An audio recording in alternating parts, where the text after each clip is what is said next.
Hey there, it's Jason with Heap of Jeep. Welcome to video number 2 in the Fixing the Fender series. On the last video, you saw we got everything off, ready to go. Fender flare came off, and we popped the dent out and used a pry bar for that from behind it. So I'll put a link up here in the corner if you want to check that video out.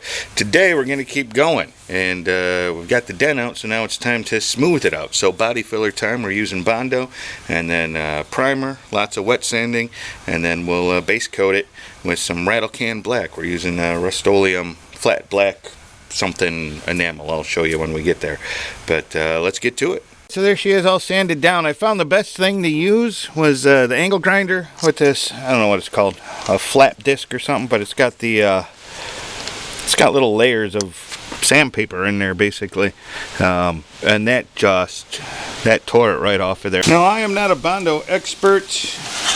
I use it a little bit when I'm airbrushing guitars and I need to do some fill work, but actual body work on a vehicle, never done it before. So I'm just going by some natural instinct and a little bit of what I saw online. I'm using the same stuff I use when I paint, the naphtha as a wax and grease remover. You can use anything that's designed for it. Some people use paint thinner. Actual wax and grease remover is good. Rust-Oleum makes a wax and tar remover, which would probably be about the same.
Time for round 2.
Alright, so it might not be easy to see on the camera, but it looks like I finally got this area built up to where it's even, and this area here, we'll do another coat and sand that one down and see if we can get it looking good here. Alright, so that's about 5 applications of body filler, Bondo. You can see where the color's different, where I didn't quite mix it exactly the same, and that's why it has sort of that marbling effect, because the layers sort of are blending into one another. But you know, there's one, I just felt it, there's one little high spot. There's one there, but they're real minor, and it is a Jeep, and I'm not real worried about it. So I'm going to tape this up and throw a coat of primer down on here.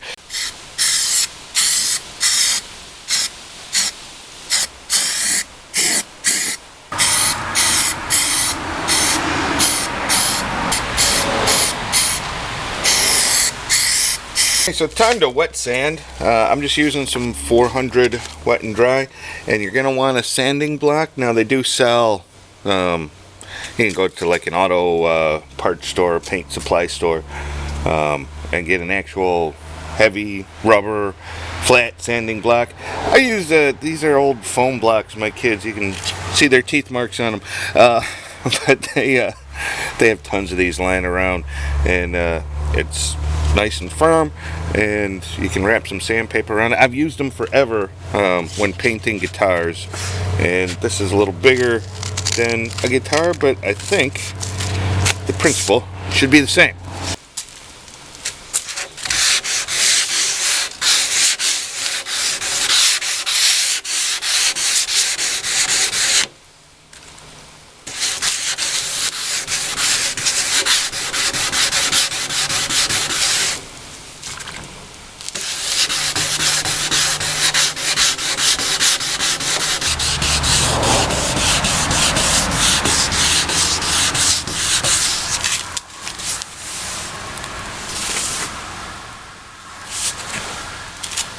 So done with the wet sanding. What I'm using for this layer is filler primer. It's designed to build up more than regular primer, so that any little imperfections, and I've still got a few, but they'll fill up faster, so you have to do less wet sanding. So I think just one more coat of this stuff and I'll sand down. You can see where I got down to some of the metal in some areas. And that's what you want to do. You want to sand as much off as you can to try and get rid of those imperfections, and then just keep building the primer up. So I'm going to do another layer of this, we'll wet sand it again, and I think at that point I should be able to just use the regular primer for the final coat before we paint it.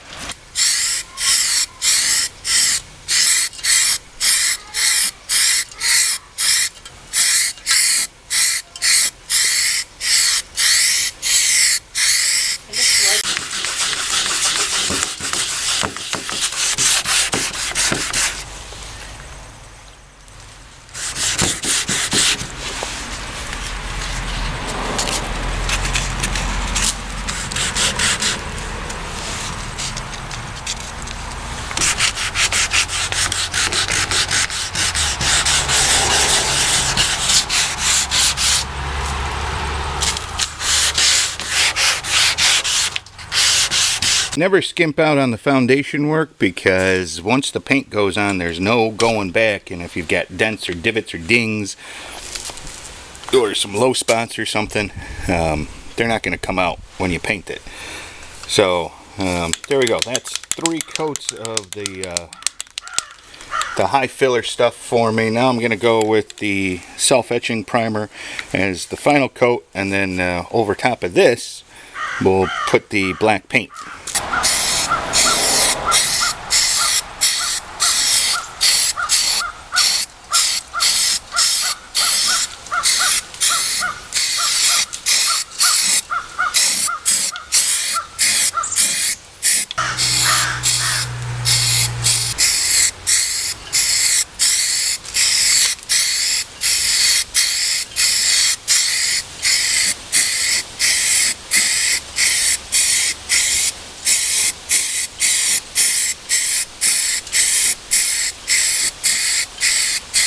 Alright, so the paint I'm using is just a flat black, flat protective enamel.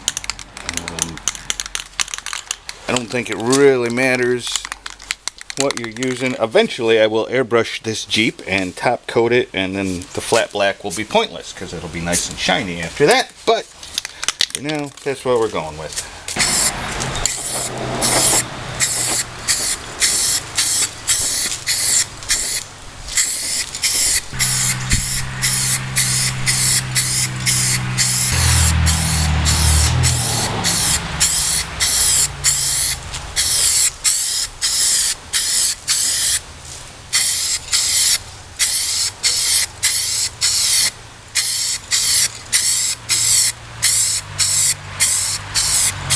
Alright, time to put it all back together.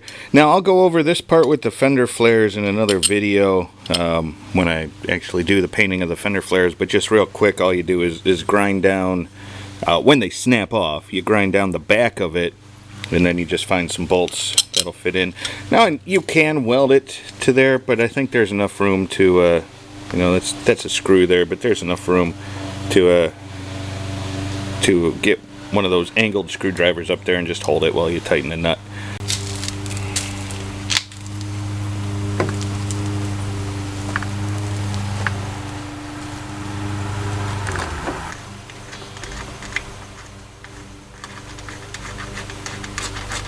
Okay, so there's the new bolt right there, and you just slide it through, and then I'm taking a washer and a nut because the bolts are so small.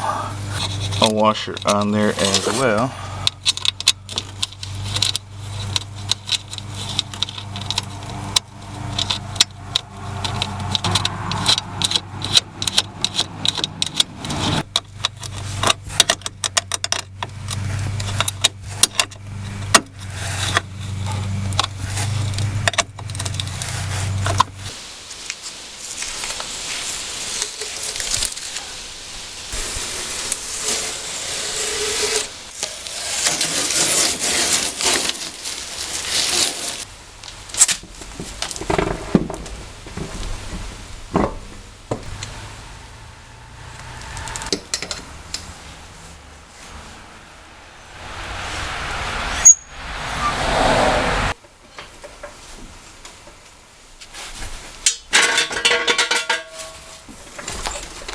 Alright, so there we go. One freshly repaired fender.